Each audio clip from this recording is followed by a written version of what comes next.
This is Truth Be Told. I'm Tony Sweet. I'm here with Captain Ron. We have a great show for you guys today. We have an internationally best-selling author, Richard Lawrence, with us today. He is one of those fascinating gentlemen that we love to have on, and he's also from the UK, so the accent is amazing. To him, it's not an accent, but to us it is. But he's accumulated a lot of research over the years, and Richard was Lord Kimberley's speechwriter during the House of Lords UFO debate in 1979. So he's been at this a while, Tony. Just a few years, and we're so excited to have him here today. And Richard became the paranormal expert on London's news radio and co-authored Contact with the Gods from Space with George King in 1996, which is a great book. And he is also, you can check out a lot of his books on Amazon, and we are so excited to have him in today. So please welcome to Truth Be Told, Richard Lawrence. Hey, Richard. Hey, thank you very much. It's great to be on your program. Thanks for inviting me. And by the way, in 1979, you realize I was only 7. I was going to say, just by looking at you, I'm like, were you even born? That's why I was like, wow. The aliens must have preserved you very well. So welcome to Truth Be Told. I know Captain Ron has some great opening question, because this is something that here in America, sometimes the media is similar, but sometimes there's some big difference. So, that's right. Yeah. It's interesting. It's great to be talking to somebody in the UK today. I want to see what your feeling was on how two things. Number one, how the media in the UK treats UFOs and aliens. Maybe how that compares or contrasts to in America, how they treat UFOs and aliens. As you know, some things are accepted, and some, certainly mainstream media, does not like to cover this on the news at all. Yeah, I think there's been a massive change. That's the first thing I would say, because, you know, I was doing this back in the 80s a lot.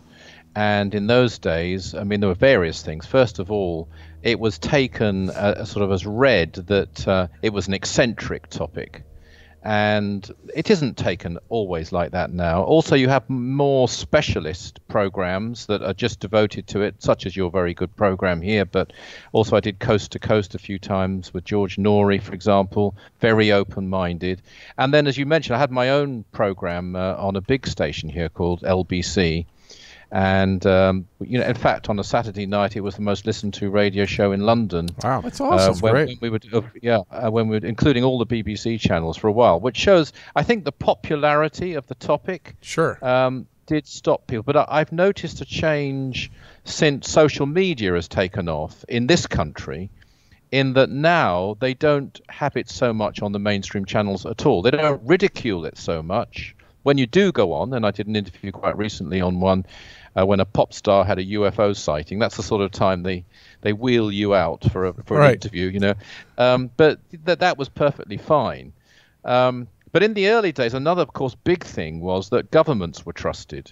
So, you know, when I used to go out and talk about government cover-ups in the 80s, and I did the same in America. We had a big campaign in 87 in America. A lot of people would say, well, you know, you're a conspiracy theory nutter and so on. You know, of course governments don't lie. And now, if you went out and said, well, you can trust your governments, they tell you the truth, they think you're a nutter for saying that. So that's one big change, which makes various aspects of it much easier to talk about. And, you know, I think the danger more now isn't so much ridicule as sort of apathy, really, I would say, in a nutshell over here. Interesting. So in the mainstream thing, it's not made fun of, though, necessarily. Not so much, no. It's much better, and as I mentioned, I've had my own programs on a very mainstream station for a while about the paranormal in general. And also, I mean, the one thing about UFOs and this topic, if you like, the mind, body, spirit topic, it doesn't go away. You know, it keeps on, and the more it goes on, the less easier it is to push aside. So I think what they try to do now more is make it seem less important.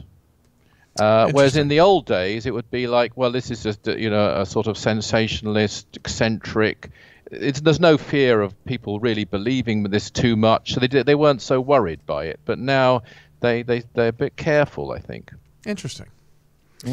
How about there? Because the experiences I have there are very good in America. Well, I think on the shows like you mentioned, Coast to Coast, and shows like that, I think people take it very seriously, and I think it's very popular and certainly growing. Shows like Ancient Aliens on cable have expanded the audience. I have often have people now who said, well, I didn't know anything about that, but now I watch Ancient Aliens, and now, so I think that way. But I still, like on local news and stuff, now and then they'll cover, rarely, but now and then I'll see a little story on that.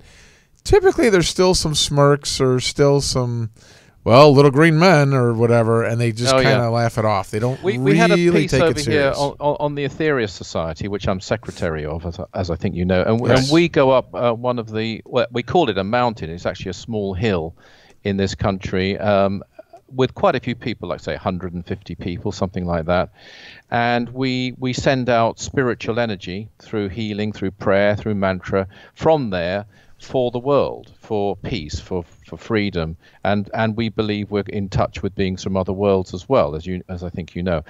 And you know that one time that would sound really far out. It still sounds far out to a lot of people, and they covered it in some of the main newspapers on the internet, on their internet sites, quite recently. And I noticed, you know, the person writing the article put a sort of vein of cynicism through it, but the feedback he was getting below was things like, well, this doesn't sound any more, this sounds far more sensible than all the religions in the world, and you know, comments like that coming through. Totally. It's much more believable than the Bible, or you know, and so I think they have to reckon with that, really. One thing that I do notice that in the last 40 years is even the political and government or military personnel that have come out, where before it was very unheard of. And, you know, from Ronald Reagan to Jimmy Carter to, you know, several people, and especially now actors that, you know, come out and speak openly. In the UK, how is that with when it comes to celebrities or government officials or are they more open now? Yeah, I think so. I mean, the last interview I did was with somebody who, a celebrity over here, who was basically, you know, trying to plug a new album on the back of a sighting that she said she'd had, which probably she did have, by the way. You know, well, that's how it seemed to me anyway. And, you know, there are quite a few others who'll come out and say, you know, mainstream media people who say, oh, yes, I had a sighting. So they can do that, and that isn't a problem. And when they do it, it's reported in a fairly nondescript way. But as I said, I think there is a danger of apathy, you know, because once something becomes generally accepted as a phenomenon, it's got a kind of, in our culture, the word UFO is a massive word. You can do degree courses on ufology now and so on. You know, you're going to get people saying, okay, well, so what? And that is, I think, weird. That I find very weird. I think, Richard, so everything. I mean, if it's true, then it's the biggest thing there is. It is, but I'll tell you what, Richard, it's very fascinating to me personally that you just touched on this, because I often feel that, I mean, I've been immersed in this for years. And one of the problems I personally do have is that we sort of don't have new information. There is sort of a sense of, well, yeah, I've already heard that. Yeah, I know the Travis Walton story. Yeah, I know the Barney Hill. Yeah, I know Roswell. Yeah, I know. And when I try to tell that to other people that are outside of this realm, they're like, yeah, I heard that. What else have you got? What's the newest?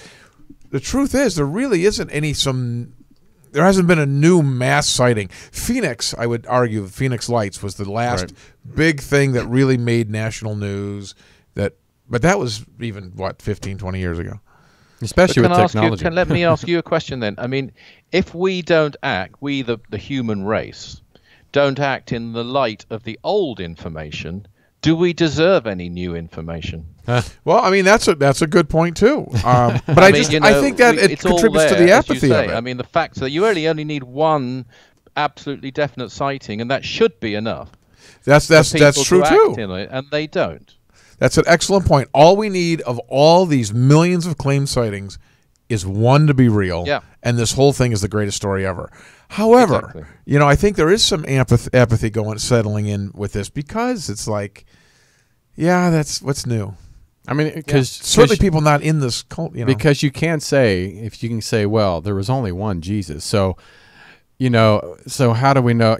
I mean, we can compare the two. It's like, well, there's not like 20 Jesus that have been cited for the last 2,000 years. So, I mean, I guess it's really a belief system of what you really believe in. Only need one, man. What you really and what are you going to do about it? I mean, that was Dr. George King, the master of yoga that was a medium for them that I worked with for so many years, and is just an incredible person. In fact, that's his photograph behind me in my office there. Oh, nice. He had that attitude. Let's roll our sleeves up and let's do something about it. And wherever he went, let's put it this way: you were more likely to have a sighting than anywhere else you might find yourself. And people quite frequently had sightings in his company. And he noted it, but it wasn't any longer a big thing for him. I mean, he had a mission to do, a job to do. He brought these great truths, these great revelations, and it was like, let's roll our sleeves up, let's get on, let's act in the light of it. And that's really why they're here. And I think if we do that, and the more that we do that, then the closer they're going to come to us. That we've noticed over and over again, actually, in the Aetherius Society. I mean, remember we went down once to this place I mentioned, this mountain in Devon, and on this occasion we went down to send out energy of thanks to beings from other planets, various beings. I mean, it's our belief that Jesus came from another planet, that Buddha came from another planet, that some of the great intelligences, we don't think the Star of Bethlehem was a star, and obviously it can't have been a star. Right. And we sent energy out to these beings of appreciation, of love, of thankfulness. And within minutes, there started the biggest spate of sightings. It was reported as such in our biggest newspaper here called The Sun over that whole weekend. And one of them was just down the road from where we were, not seen by us, seen by other people. And it went right across Britain. And I don't think that's a coincidence. I mean, I could give you many examples, actually. You mentioned the book Contacts with the Gods from Space, which was the last book, actually, that Dr. King wrote. I was privileged to co-author it in his lifetime. And it was in 1996. We did a tour of this book. I did a speaking tour and signing tour across the UK. We started in a place called Leicester. We did 22 cities, and we ended up in a place in the south coast called Torquay. And it started at 8 p.m. in Leicester. At 6 p.m. in Leicester was a massive UFO sighting. Oh my Not God. seen by our people, seen by people who didn't even probably know the lecture was taking place. And then it ended, I'll never forget, arriving in Torquay for the final one. And on the front page of the newspaper was an article said, UFOs seen heading for Tor Bay. And Tor Bay is the bay in Torquay. And that was on their front cover. And they didn't even mention the lecture, which was annoying. But they didn't know about it. It's really interesting. You brought up the Star of Bethlehem in the Bible and stuff. And again, you also echo something else that I like to often say, which is that it actually, to me, when you talk to religious people who don't believe in the alien thing, I have a problem with that, because to me, most of the mainstream religions, their core beliefs are it's a much bigger reach from our normal day-to-day life to think that this being came down from the heavens, died, 3 days later resurrected, went back up, there's angels, there's all this paranormal belief stuff, where in the alien thing, you don't necessarily have to believe in any sort of paranormal aspect of it at all. It could be a nuts and bolt thing. Yeah. I quite agree, and apart from anything else, the one and only Son of God, just to name that religion, is so alienating, from other movements. I mean, rather than our idea of contacts with gods from space through the ages, is a far less extreme claim from a theological point of view, if you like, to put it that way.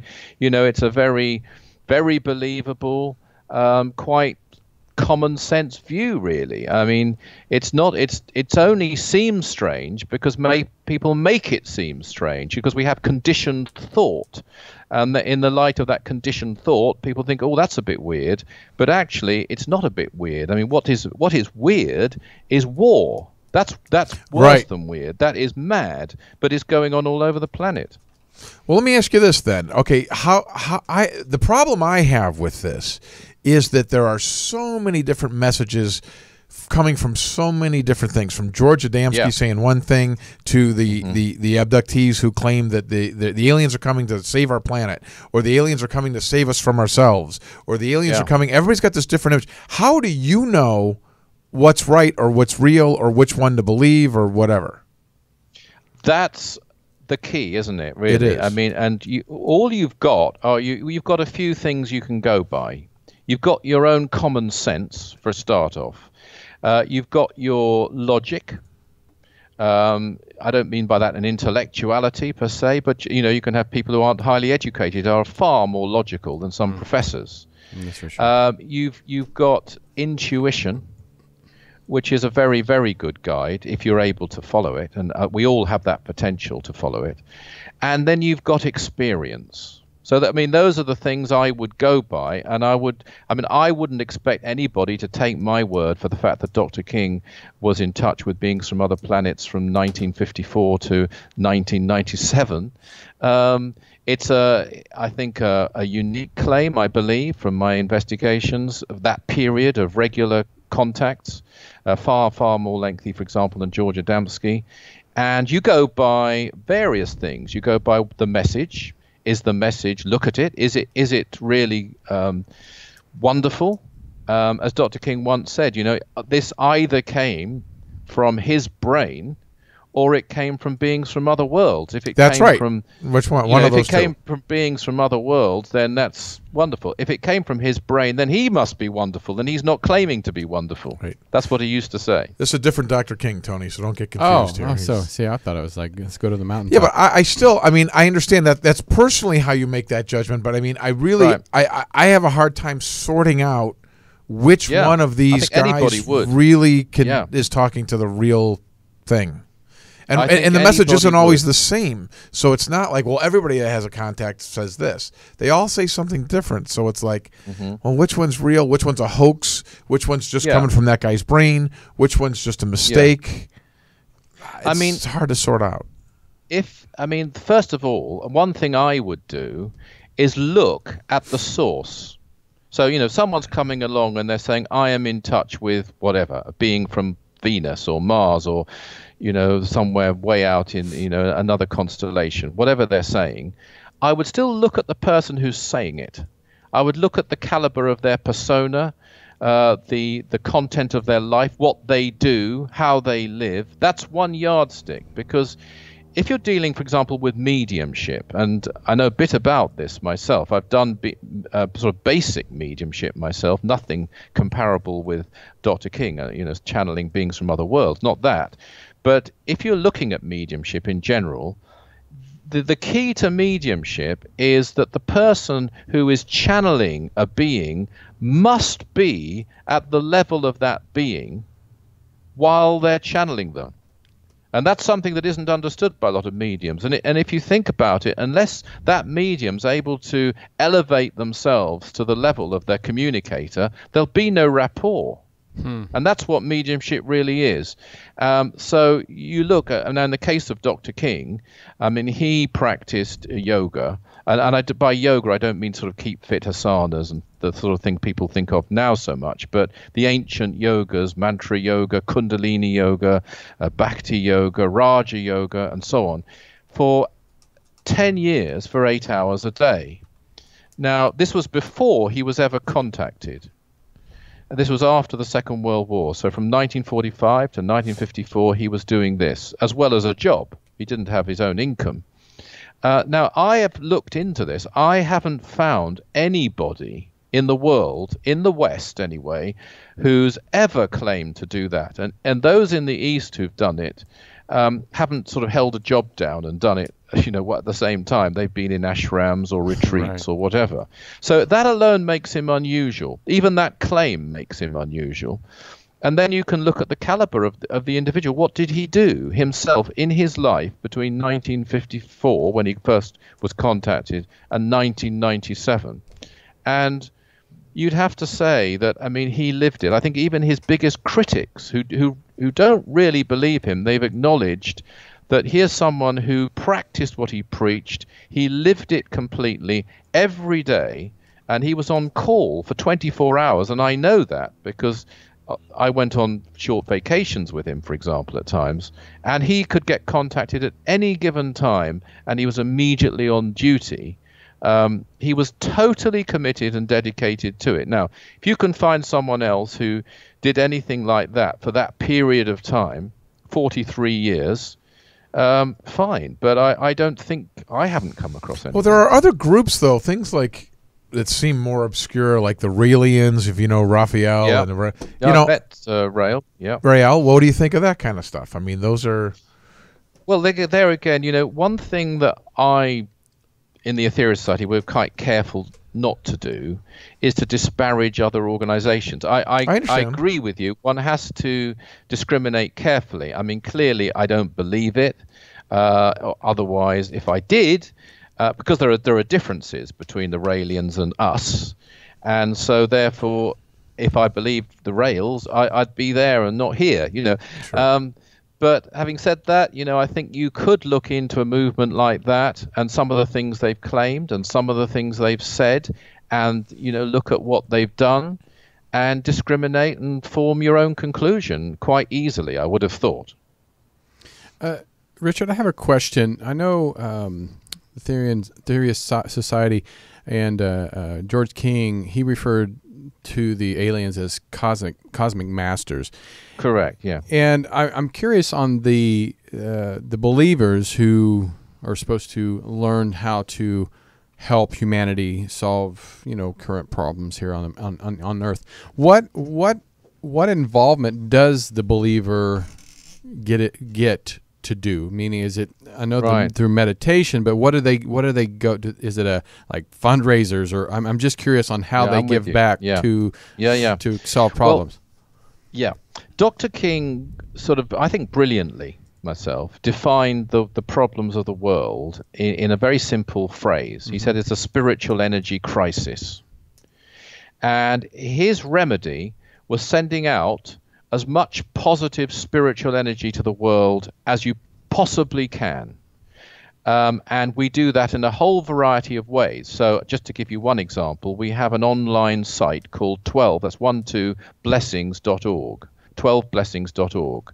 And that's based on a communication actually delivered in the building I'm speaking to you now in 1958 through Dr. King by, we believe, the Master Jesus, who we believe came from Venus, actually, another planet.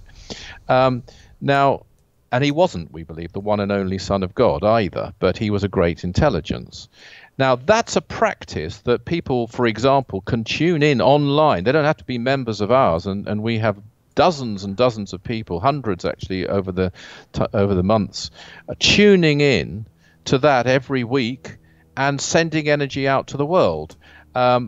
That's just one thing that people can do. Now, we also, as I mentioned, we go to mountains. We tune in with the orbits of a special spacecraft called Satellite Number 3 that enhances spiritual actions at certain times. We give those times. We're not actually just looking back to what was said then. We're very active now. So we'll target specific situations. So just to name a couple, and we'll do this also with missions. So we perform missions from various parts, including LA, including London, including Michigan, New Zealand, the north of England. We are very active in Africa. But we'll target certain situations at certain times with energy. And sometimes we'll do it directly in cooperation with beings from other planets. So it's not a theoretical thing, it's a practical thing. Now, just to name a couple of areas we've targeted over the last few months. One was the North Korea situation. Right. And we started targeting that when the language and the imminent danger seemed extremely severe and was being described as extremely severe, but in the media. I'm not saying it's all gone away either, by the way, but we made a point of targeting this with spiritual energy, sending out spiritual energy to all those involved, not with any particular political dogma or idea of ours, just positive, if you like, you could call it love energy. It's an elevated spiritual power designed to elevate people towards peace, towards freedom, towards giving aid. Another area that we targeted was the terrible situation, ongoing terrible situation in Syria. Right. And we targeted some of the UN meetings that were predicted to fail completely. Now, we know it's dire. It's still dire. But there was a point where, against all the predictions, Russia didn't veto the UN, and they did agree to get corridors of aid in. You might remember, into an area called Eastern Ghouta. And they were trying to get the aid in, and they were being stopped by gunfire in that region. And we even went so far as to target it while the trucks were trying to get in there with spiritual energy. So it's working in conjunction with the wonderful aid workers and those who are going in to bring medical relief and so on. And as we were targeting it, for the first time, they got aid into Eastern Ghouta. It didn't stop the situation, but it certainly helped a lot of people, and then people were starting to be evacuated and so on. So these are sort of specific, recent, concrete examples of things that people can do. We held what we call power circles all over the world, actually, with our members and supporters and people who just come along and just think, well, I like this aspect of the Ethereal Society. I'm not joining it, but I want to help with this, because we don't try and recruit anybody at all. It's up to them. And, we do think that's one thing that makes a difference, because we still maintain this contact with the gods from space. Yeah, Richard, it's interesting that you could take the alien aspect off the table there, and people could say that this is just collective unconscious of thinking, wishing goodwill, and that would affect the North Koreans to change their mind or whatever outside of the ET contact. So I think non-believers could certainly take that off the table. But what I want to ask you is that when Could I just comment on that? Please, of course. Yeah. You absolutely could. And indeed it works. And you could have no belief whatsoever or interest in ETs and aliens and do wonderful healing work. A lot of healers, I find, though, don't believe they can really affect world situations. They do think they can help individuals. But yes, you can, of course you can. But if you have the contact with beings from other worlds, which we have maintained since the passing of Dr. King, and he enabled that to happen, and it was arranged, and I was one of those involved in helping him to arrange it, then you get their intervention as well. And so they can, not only do you send out energy, they can enhance that energy, and they can direct that energy at specific times to specific places, and that makes it even more effective. This is what I wanted to get to. This is you're specifically talking now these ETs, like you are calling out these contacts. Number one, who is really contacting them, and two, where are they from? Are they because you're talking about Venus, Mars, like they're from other planets? Are they interplanetary? Different solar system, exactly. Or are they interdimensional? Yeah, well, of course, that's a very interesting word, interdimensional. That I should have earlier, when you asked me about the media, of course, that's another big change that, now there's this knowledge of that's a whole other subject, actually, we could get detoured into. It doesn't like contradict life on other planets, because when Dr. King first claimed contacts in the 1950s with beings from Mars and Venus and Jupiter and Saturn and so on, he made it very clear from the very beginning that he wasn't talking about the physical plane or the physical level of those worlds, that, that we could physically go there and we'd find life as we know it there. He was always talking about what you might call higher dimensional life. So we take that as a starting point, and then within that context, it's not entirely, but mainly intelligences from this solar system, which makes sense, really, because they have obviously a real interest in us. I mean, I think one of the things where there are similarities, especially in the contacts of the 1950s, I did quite a bit of research into that for a book I wrote called UFOs and the Extraterrestrial Message. I actually met for example, Dan Fry, when he was a very old person, and other contactees, and Frank Stranges and so on, as well as Dr. King. And George Adamski said the same thing. They were all the contacts they had alerting people at the time to the dangers of nuclear experimentation. They had that in common.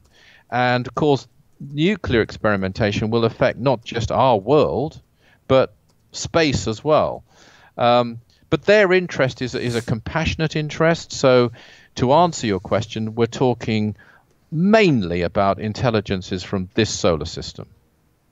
Okay, well then, my question to you is that if this is spiritual, you said that from our solar system, it's a spiritual connection, then why do they need these ships, these UFOs? What do you think the UFOs are? The one, not the 99% that we know are not real, the other ones. Right. Well, the spacecraft that they use are often used for technical reason as opposed to transporting them. I mean, they do travel in them. As you rightly say, they don't need to, because some of these intelligences are capable of, transporting themselves through space.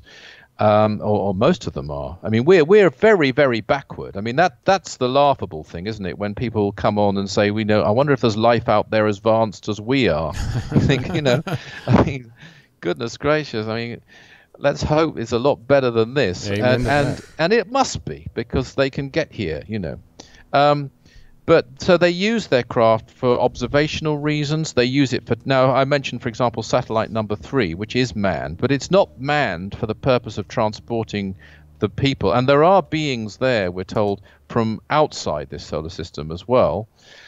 They are there purely to enhance and potentize spiritual actions on this world. Their big problem in helping us is us. And they can't and they won't. They have a strict code about this, interfere with us. They won't. I mean, otherwise, this answers all the questions. Why don't they land openly? Why don't they prove themselves to every disbeliever and all that sort of thing? It's because they won't contravene what Dr. King would call the law of karma. He would regard it as an aspect of karma, and so they will go so far. And it comes back to the first point, the more efforts we make, your program is helping to bring closer contact with beings from other planets, because you're putting it out. You're putting that energy out. And that's going to enable them then to do more. The apathy, the people who show no interest, never mind the people who ridicule it, never mind the people who've lied about it in governments and so on, they're damaging the closeness between us and these intelligences. Yeah, how do you know all this, though? Somebody's telling you directly? ET contact is directly telling somebody in your organization this information? Yeah, absolutely. And that's Dr. George King. But he's passed away, so is there somebody else now? Sorry. You said he died, so is there somebody else that's now... No, I mean, what happened there is that, in that 43-year period when he had all those contacts... First of all, there was an abundance of teaching and knowledge. So the sorts of answers I'm giving you now about the law of karma and so on was all there, was all given on several occasions, both in contact with him and by him in various lectures, and is there for the public domain. And it's not new per se, but it doesn't make it something that isn't great. I mean, some of the greatest artworks aren't new, but they're some of the most relevant. And this will go on through the centuries, I believe. I think the Aetherius Society teachings will last. That's my belief. You'd say I'm biased. Fair enough. I'm the secretary, and I wrote 2 of the books. So maybe I am. But I do believe this is for the long term. And the other thing that Dr. King was work. I mean, this man, and apart from anything else, he was a very, very great friend of mine as well.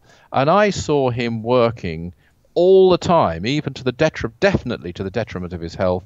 He was completely committed to it, and he was meticulous. And so for at least the last 10 years of his life, he was focused on how do we maintain this after I've physically gone. No one dies, of course. I mean, there's no such thing as death. The physical body dies. But how do we keep this going without the danger that you can get in various organizations of delusion and false claims creeping in? And that's why nobody else in the Aetherius Society officially claims contacts with beings from other planets. The Aetherius Society doesn't act on any other claims, because the danger then is sooner or later you might get a well-intentioned but false claim, and that would, the whole thing would go down the tube. So we stick to what he got. He was genuine. I mean, I say that because I've experienced that. I know that. I'm not asking everyone to take my word for it, though. Please investigate, form your own opinions, and we've got enough information to do that. Why do you think certain people, such as George King, were chosen? Because so many people have been abducted that we've interviewed, maybe even contacted. But why do you think certain people are chosen to give them that question or answers to the questions that we're asking still today? Yeah, I mean, why was Moses chosen? Right. I mean, clearly he was taken up in a spacecraft. Right. Exactly, it wasn't a cloud that went up Mount Sinai with him, and he was chosen. I mean, I'll answer that question in a way Dr. King would not have answered it. Okay. And that is that I believe he came from another world himself. I don't believe he was of this world. I think I know I'm writing his biography at the moment. It's very, very interesting. And at his birth in this country, his grandmother told his mother, who was called Mary King, she said, "Mary, this child is not of this world." And I think she was right. He was an extraordinary person. He didn't react in the way that you would expect a lot of human beings to react. He had his own complete code of behavior and innate knowledge. In addition to the communications he received, he had tremendous wisdom in his own right. And that, I think, is one of the yardsticks. As I mentioned earlier, I mean, you can often, there's this thing, the medium is the message or something. But in the case of mediumship, it can be true to a degree in that you can judge by the caliber of the medium, would that individual be capable, with the best will in the world, of actually elevating their consciousness high enough to gain contact with a being such as Jesus or Buddha, or Sri Krishna. And you can answer it quite easily, and he was. But the truthful answer, I believe, is because he wasn't of this world anyway. You should get the DNA on him. Right. And his mother came to that conclusion herself as well. Now, I mean, 43 years is a lot of time to be in contact with, UFOs, aliens. And there had to be a lot of messages that he received. What are a few of those messages that you think are the most relevant even to this day? My personal favorite, this is just me, I think there are others who'd agree with me on this, is a series of messages called the 9 Freedoms. And these were delivered in 1961. In Los Angeles, not far from wherever you are, a place called Hobart, if you know Hobart, where he was at the time. And Hobart Boulevard, I think it was called. And these were recorded, and they're extremely positive for a start. They're extremely liberating. They were given by an intelligence from Mars, and they track our way to complete freedom and cosmic existence, and they tell us very clearly what we need to do step by step, sometimes in quite brief, almost terse sentences which contain many levels of meaning. I mean, people can actually obtain it and look at it themselves, but they can also obtain the audio version of it. So it's one of the great things about Dr. King deciding to use mediumship is that between 1954 and 1981, in that period, most I would say, certainly many of these messages were given through his larynx and then recorded, so you can hear the voices. Well, and you can form your own conclusions. And this voice of Mars Sector 6, is unarguable, really, in its authority, and it's the way that the statements are pronounced. Are those available online? Sorry. Can we listen to that? Is that online or something? I think there are extracts online. If you go to our website, etherius.org, I think you will find some audio, some short excerpts on there online, I believe. Yeah. Interesting. Of various communicators. I don't know about that particular one, but of various communicators. I mean, another voice would be the voice of the Master Jesus. I've known people hear that voice, and now he gave a set of teachings called the 12 Blessings, which I mentioned earlier, which is also a practice. And I've heard people... I've come across people who've heard the voice and recognized him from what they know of Jesus, his love, his compassion, and then they hear the voice. It's kind of identifiable to some people. That's amazing. I mean, people can form their own conclusions. These are all readily available. I mean, they can certainly be obtained through the website. They can, there's a cost for obtaining them.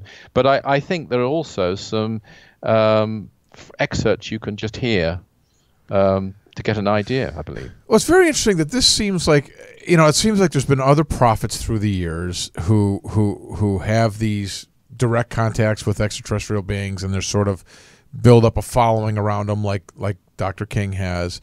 But what seems interesting about this is that I haven't heard many of these guys talk about beings from these planets. Like, it's always Mars, Venus. It's in our solar system. Yeah. Claiming there's life. I mean, don't you think at today's day, though, we kind of have data that shows that there's nothing on those planets?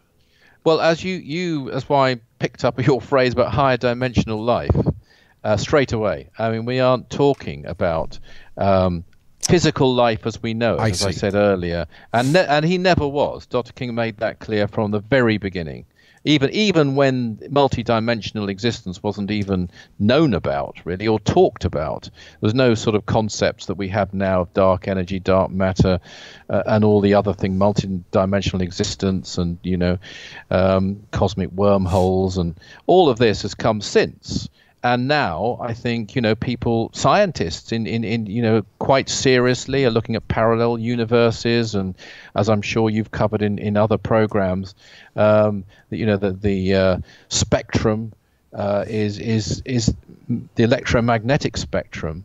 We're just a tiny fraction. The visible spectrum is a tiny fraction. So we're not talking about people living on Mars like you and I are in sort of carbon-based bodies and all the rest of it. We're talking about higher dimensional life, which wouldn't necessarily even be visible or detectable if we went there to us, unless they chose to be detected. And then, of course, they would be.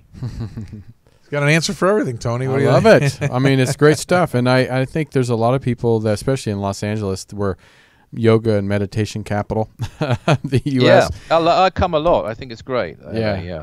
And we only have just a few minutes left. But do you think through meditation, contact is easier for someone that is on a meditation journey of daily meditation? Do you think it's easier to have contact with aliens or extraterrestrials? I think that through meditation, which I'm a great believer in and have written about on many occasions, it's definitely easier to have higher guidance. I'm not going to say it's going to necessarily be extraterrestrial, though. I mean, the most valuable guidance you can have is from your own higher self. Right.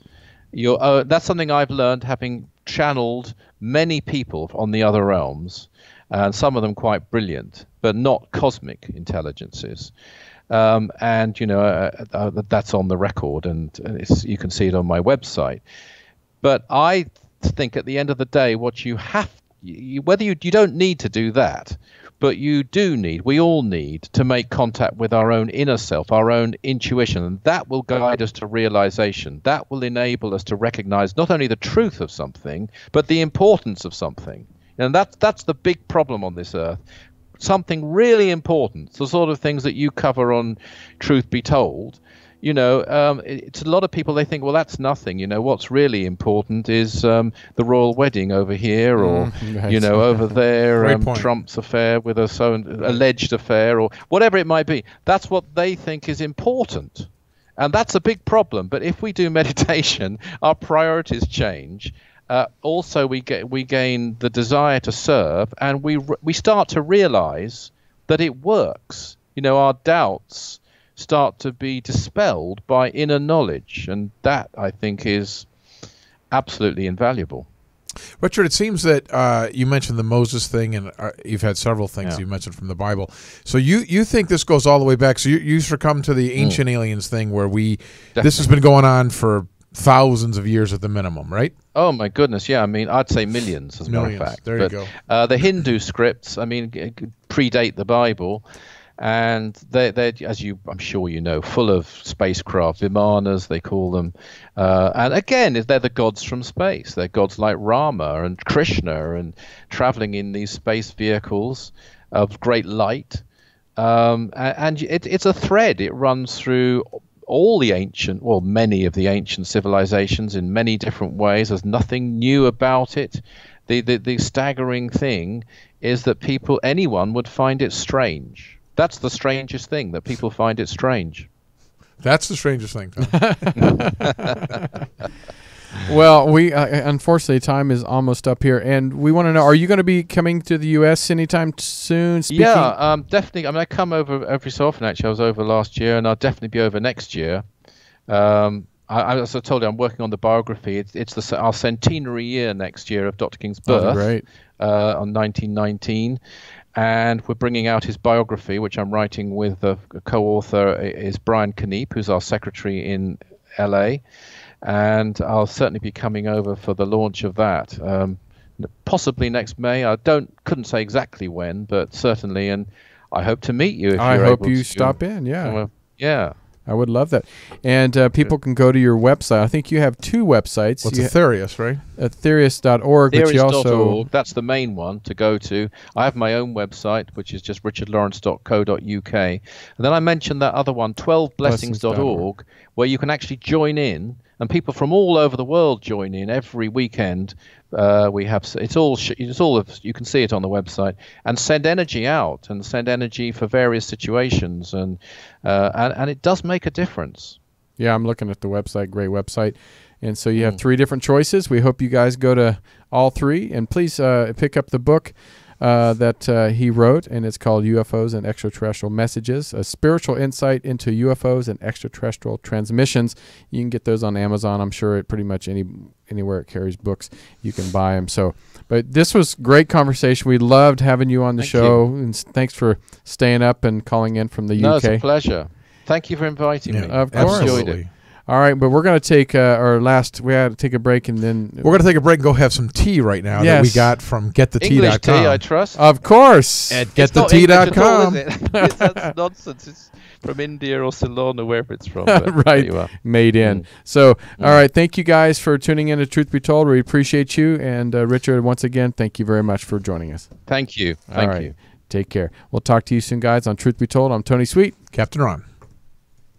Hey, this is Tony from Truth Be Told. Captain Ron and I want to tell you about a new product that is sponsoring our show called getthetea.com, home of Life Change Tea. We've been using this product for over a month now, and we've seen a change in the way we feel. More energy, starting to lose weight. As someone that works out on a regular basis, I didn't know if this tea was really going to help me, but I have to say, I was surprised, feeling great with more energy, and I have lost a few pounds in over a few weeks. So Captain Ron and I endorse this product, and we hope that you go to getthetea.com and pick up the Super Tea. Life Change Tea is a unique blend of all natural ingredients used with great results for several years.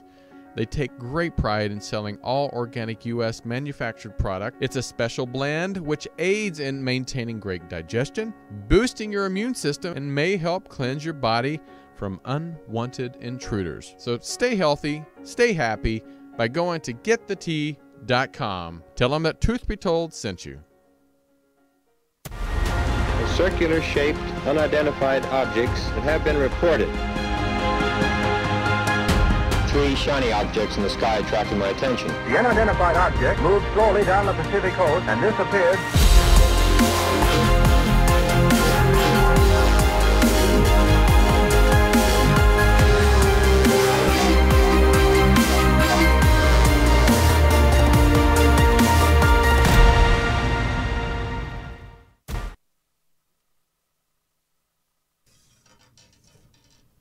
Going back real quick. See if he's still there. Hello? Richard? Hello, hello. You still there?